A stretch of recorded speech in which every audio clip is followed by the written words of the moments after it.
Well, we're still studying it. Some of the local officials are saying because of the Supreme Court decision of separating Sulu from BARM, maraming implications in terms of the changes na to delay. Kung kaya natin, baka hindi natin kayang gawin by May of next year.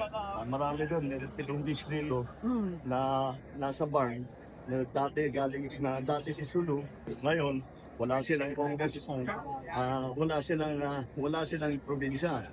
Meron ding 8 municipality na walang distrito at walang probinsya pero nanalo sa plebisito, so kasama sila sa farm. So gagawa ngayon tayo ng isang bagong probinsya, number 2. Pangat, nagpapalit ngayon dahil nga sa pag-alis ng Sulu, kailangan palitan ng mga patas ng BARM.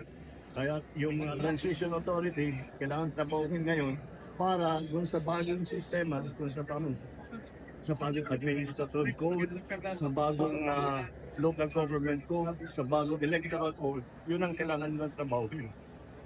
Marami tayong hindi nakita na naging